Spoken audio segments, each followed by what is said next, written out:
पिंपरडे शिवारात चोरांचा हैदोस। 35हून अधिक शेतकऱ्यांचे केबल व सुमारे 600 फूट वीज तारा लंपास।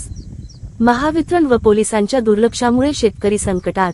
शहादा तालुक्यातील पिंपरडे शेत शिवारात चोरट्यांची मोठी टोळी सक्रिय झाली असून एकाच रात्रीत तब्बल 30 ते 35 शेतकऱ्यांचे शेती साहित्य लंपास केल्याची धक्कादायक घटना घडली आहे। या परिसरात चोरी होण्याची ही सलग तिसरी वेळ असून आधीच पावसाने दांडी दिल्याने हवालदिल झालेल्या बळीराजावर आता दुहेरी संकट कोसळले आहे। चालू हंगामात बी बियाणे, खते आणि मशागतीवर शेतकऱ्यांनी लाखो रुपयांचा खर्च केला आहे। मात्र पावसाने दीर्घ दांडी मारल्यामुळे विहिरी व बोरवेल उपलब्ध असलेल्या तुटपुंजा पाण्यावर पिके जगवण्याची धडपड सुरू होती। अशातच अज्ञात चोरट्यांनी पिंपरडे शिवारातील मुख्य वीज वाहिनीच्या सुमारे 600 फूट तारांसह 30 ते 35 शेतकऱ्यांचे सौर ऊर्जा पंप, बोरवेल आणि विहिरीतील मोटारींच्या केबल्स कापून नेल्या। या संदर्भात नुकसानग्रस्त शेतकऱ्यांनी पोलीस ठाण्यात तक्रार दाखल करण्याचा प्रयत्न केला असता त्यांना उडवाउडवीची उत्तरे देऊन परत पाठवण्यात आल्याचा आरोप शेतकऱ्यांनी केला आहे। दुसरीकडे महावितरणच्या मंदाणा उपविभागीय कार्यालयात संपर्क साधला असता तेथील अधिकाऱ्यांनीही मदत करण्यास टाळाटाळ केली। पंचनामा करण्यासाठी वायरमन घटनास्थळी फिरकले देखील नाहीत। प्रशासनाच्या या बेफिकीर वृत्तीमुळे शेतकऱ्यांमध्ये तीव्र संताप व्यक्त होत आहे। वीज पुरवठा खंडित झाल्याने पिकांना तातडीने पाणी देणे अशक्य झाले असून उभी पिके डोळ्यादेखत सुकून जाण्याची भीती निर्माण झाली आहे। यामुळे शेतकऱ्यांचे कोट्यवधी रुपयांचे नुकसान होण्याची शक्यता आहे। पिंपरडे, उजलोथ आणि अस्लोद शेत शिवार परिसरात पोलिसांनी तातडीने रात्रीची गस्त सुरू करावी आणि चोरांचा तात्काळ बंदोबस्त करून महावितरणने वीज पुरवठा सुरळीत करावा, अशी मागणी संतप्त शेतकऱ्यांनी लावून धरली आहे। SMTV मराठी न्यूज संजय मोहिते, मुख्य संपादक, शहादा। मी शेतकरी रंगराव देवीदास चव्हाण, पिंपरडा शिवार।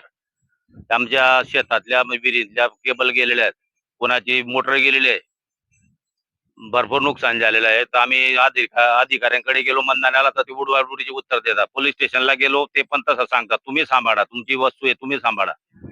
आणि आम्ही अर्ज लिहायला सांगितलं तर ते ऐकत नव्हते। तुम्ही स्वतः वेंडरकडे जा आणि अर्ज लिहून आणा, सर्व शेतकऱ्यांचे गट नंबर वगैरे सर्व, असा उडवाउडवीचे उत्तर देतात ते MSC वाले तसं सांगतात। मग आम्ही जायचं कुणीकडे? शेतकऱ्याचा असाच कर्जबाजारी झालेला आहे।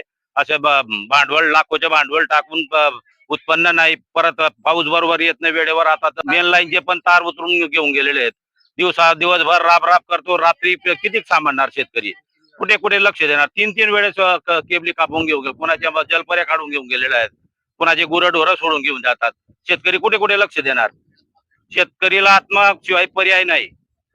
जर अधिकारी जर उत्तर देतील शेतकऱ्यांना, शेतकरीकडे लक्ष नाही तर मग शेतकरी काय करणार? शेतकरी कोणाकडे जाणार? सरकार, मोदी सरकार भरपूर प्रयत्न करते, पण अधिकारी लोक गैरफायदा घेतात, ते लक्ष देत नाही शेतकऱ्याकडे। अधिकाऱ्यांची तात्काळ बदली करण्यात यावी। वायरमॅनला फोन कर, तो येत नाही, तुम्ही तुमच्या मी परमिट घेतो, तुम्ही दुसऱ्याला बोलवा, असं उडवाउडीचे उत्तर देतात ते। चौकशीला पण आले नाही ते। मेन लाईनचे पण तार उतरून घेऊन गेलेले आहेत। पंचनामा केला नाही, पंचनामा आला नाही। 3 वेळेस केबली गेलेल्या आहेत। ती मागणी आमच्या केबली केलेल्या आहेत, आमच्या म्हणजे आम्हाला मिळायला पाहिजे बस। 50 फूट, कोणाचे 60 फूट, एवढे 6 MM च्या म्हणजे तांबाच्या तार। आता किती आम्ही 2-3 वेळेस केबली टाकले गेले आमच्या। आम्ही पोलीस स्टेशनला सांगितलं, तर पोलीस स्टेशनला गाडी आम्हाला गस्त घालायला पाहिजे, ते सांगतात गाडी खराब झालेली, 65,000 रुपये खर्च येईल गाडीला, असं उडवाउडीचे उत्तर देतात। तर मग आम्ही कोणाकडे जायचं सांगायला? मी आनंदराव माधवराव पाटील, उजवडोत, माझ्या पिंपरडा शिवारमध्ये जमीन आहे। माझ्या पहिल्यांदा केबल गेले तेव्हा पोलीस स्टेशनला गेलो, ते म्हणे तुम्ही कोणावरून मोटर टाकली, ते त्यांचं नाव घेत आम्हाला इथे चोरून गेले बुवा। मग ते कसं काय चोरले? आमच्या गावाचेच होते ते, ओळखीचे। आम्ही पंचनामा पण आले नाही तिथं। आणि आता गेलो ते अधिकारी सांगतात तुम्ही त्यामुळे करून लिहून आणा, सगळ्यांचे गट नंबर हे। 25-30 शेतकऱ्यांचे केबल गेले, 2 वस्तुकांचे गेले, सोलरचे पण गेले, 3 गाड्यांचे मेन लाईनचे तार उतरून घेतलाय। वायरमॅनला फोन केला, ते येत नाही पंचनामाला, पोलीस येत नाही पंचनामाला। आम्ही कुठे जायचं मग? आम्हाला तर सांगायला पाहिजे ना, आम्ही येतो पंचनामाला। काय मागणी काय? आम्हाला आमचे चोरी गेलेले फिरायचं यायला पाहिजे, पोलिसांनी चक्कर मारायला पाहिजे रात्री। पोलीस गाडी येत नाही इथं फिरायला। यांचे काय मग पोलिसांचा चोरांना काय मिली बघा थोडी आहे मग? आम्हाला पाहिजे ना आमच्या सुरक्षेसाठी। ते आम्हाला सांगतात तुम्ही शेत सांभाळा। आम्ही कसं शेत सांभाळ? दिवसाला काम करून रात्री कसं शेत सांभाळू?